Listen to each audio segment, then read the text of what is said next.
मैनपुरी नगरपालिका परिषद के लिए संभावित सपा प्रत्याशी चेयरमैन पद हेतु श्रीमती सुमन वर्मा, पत्नी कमल वर्मा, पुत्र वधू पूर्व चेयरमैन गेंदालाल वर्मा।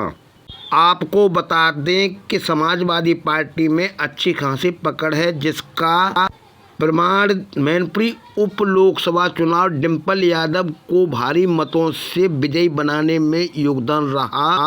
हमारे संवाददाता रामजीलाल गोस्वामी ने कमल वर्मा से वार्ता की और उन्होंने पूरी बात जानने की कोशिश की। कमल वर्मा ने क्या कहा, देखिए एक रिपोर्ट।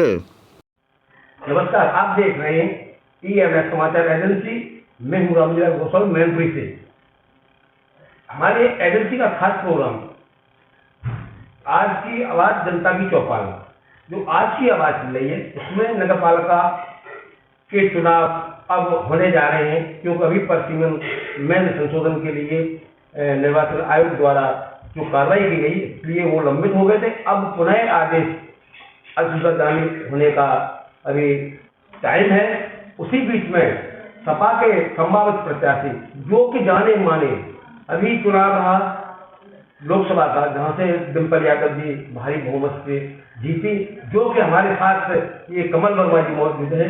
इनके अथक प्रयास और जन जन से संपर्क करके उनको भारी बहुमत से विजयी बनाने का काम किया है। आज हमारे चैनल में मौजूद है जी। कमल जी, आपको मेरे चैनल में पधारने का बहुत बहुत हार्दिक स्वागत है और पहले आपको नमस्ते करता हूँ। आगे भी चर्चा करेंगे हम चुनाव से संबंधित। जी नमस्कार जी। बहुत बहुत धन्यवाद, आप हमारे पास आए। और जी कमल जी, मैं एक बात आपसे कहना चाहूँगा, और वो इसलिए कहना चाहूँगा कि आपने जो डिम्पल जी के चुनाव में जो मेहनत की है, वो उसका जो है एक रिजल्ट करना चाहिए, वो काफ़ी जो है उभर के आया है। और उस नज़रिए से मुझे लगता है कि पार्टी में आपकी अच्छी सी पकड़ हुई है। क्या आप इस चुनाव की तैयारी, निकाल चुनाव की, जब मैनपुरी अध्यक्ष का चुनाव होने जा रहा है, इसके लिए क्या तैयार है? किस तरह से आप लड़ाई, वो चुनाव की लड़ाई लड़ेंगे, वो मैं आपसे पूछना चाहता हूँ। हम लगातार 2 साल से इसकी तैयारी कर रहे हैं और घर घर जाके उससे मिलना जुलना लगे हैं 2 साल से। तो हम पूरी तरह से तैयार हैं और पार्टी हमको आशीर्वाद देती है तो हम भारी बहुमत से चुनाव जीत के पार्टी को आगे बढ़ाने का काम करें। जी, मैं थोड़ा सा आपको बैकग्राउंड में पहुंचता हूँ। अभी जो है भारतीय जनता पार्टी के जो चेयरमैन रहे हैं जी, तो उनका कुछ रवैया ऐसे देखने को मिला है कि जैसे गौशाला है, गौशाला उनका है, उनका ठीक से बीमार होने पर भी उनका कोई ट्रीटमेंट नहीं हो पाता है और उनको भरपेट भोजन भी नहीं मिलता। मुझे जनता के द्वारा ये भी शिकायत मिली है कि जो उनसे दूध निकलता है, वो दूध को भी चेयरमैन अपने घर पे ले जाते थे, जितना अपने को यूज करते वो कर लेते, बाकी का वो बिक्री कर देते थे। ऐसा कुछ आपको मालूम हो? मौजूदा जो चेयरमैन रहे हैं, उन्होंने गायों के साथ बहुत बड़ा धोखा किया है। उनको भरपेट भोजन नहीं दिया है, उनको किसी भी प्रकार की कोई समुचित व्यवस्था नहीं दी है। उन्होंने पूरी मैनपुरी नगर पालिका की जनता जानती है कि उनका कार्यकाल कितना खराब रहा है। उन्हें पब्लिक के साथ धोखा किया है, जो वादे किए उन पे एक पे खरे नहीं उतरे हैं और गौशालाओं के पास गौ माता के साथ उन्हें बहुत बड़ा धोखा किया है। उनको दोनों टाइम में भरपेट भोजन नहीं मिला है, जिसकी स्थिति बहुत ही दयनीय है।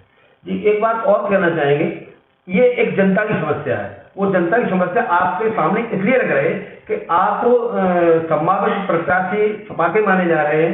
जनता में इस प्रकार का काफी चर्चा का विषय बना हुआ और आपके लिए जनता एक आशीर्वाद के रूप में आपके लिए तैयार हो रही है। तो यदि आप चेयरमैन बन के जाते हैं, अभी भाजपा कार्यकाल में जो चेयरमैन रहे, उनके द्वारा सड़कों पर वाटर सप्लाई की लाइनें बिछाई गई हैं और लगभग उनको 2-3 साल हो चुके हैं और उनके कनेक्शन भी कर दिए, लेकिन उस टोटी में एक बूंद पानी नहीं आया।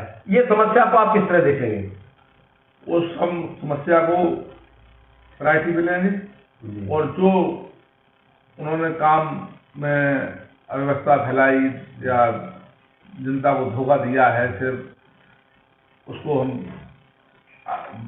जल्दी से जल्दी उनको वाटर सप्लाई देंगे, हर घर हर नल देने का प्रयास करेंगे। जी सर, एक और आपसे क्वेश्चन है कि जैसे कई जगह पर हमने देखा, क्योंकि मैं समाचार कवरेज में जाता हूँ, तो क्या देखते हैं कि जैसे कहीं चौराहा है तो वहाँ पर काफ़ी दुर्गंधपूर्ण जो है बदबूदार कीचड़ से युक्त होता हुआ वहाँ तमाम गंदगी मिलती है, जिससे हम लोगों को निकलना मुश्किल पड़ता है। जहाँ तक कि जो बाजार में महिलाएं जाती हैं वो भी मुंह से रुमाल लगा कर जाती हैं। ये सफाई के लिए आप क्या कहेंगे?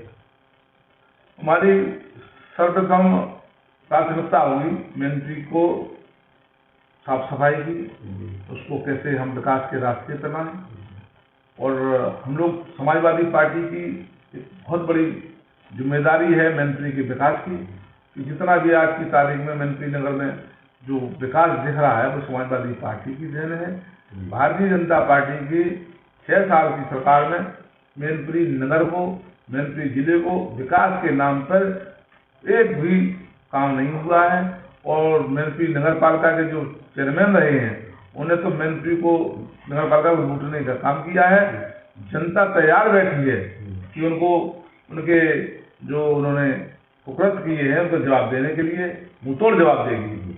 जी, आपने कहा कि अब आने वाले चुनाव में जनता जवाब देगी, किस प्रकार से देगी ये तो सामने आने की बात है, लेकिन इसके साथ साथ मैं कहता हूँ कि नगर की जो सड़कें हैं उनके बहुत खस्ता हाल है, क्योंकि अगर सड़क बन भी गई है तो मात्र 6 महीने के अंदर वो टूट जाती है, वहाँ पर गड्ढे हो जाते हैं। ये भी इसमें कोई घोटाला सा नजर आता है। इसके साथ साथ एक समस्या और है, हमारे पुराने मैनपुरी में जो ताल दरवाजा है वहाँ पर आए दिन किसी प्रकार से कोई भी व्यक्ति डूब जाता है तो वहाँ से जिंदा नहीं रुकता, मतलब मिलता है, उसकी डेड बॉडी मिलती है। उस तालाब की कोई समस्या आज तक नगर पालिका के चेयरमैन नहीं दे पाए जिससे समस्या से निजात हो पाए। और इसके लिए भी थोड़ा आपको कठोर कदम उठाने के लिए मैं आपसे निवेदन करूंगा, इसके लिए भी 2 शब्द बोलें।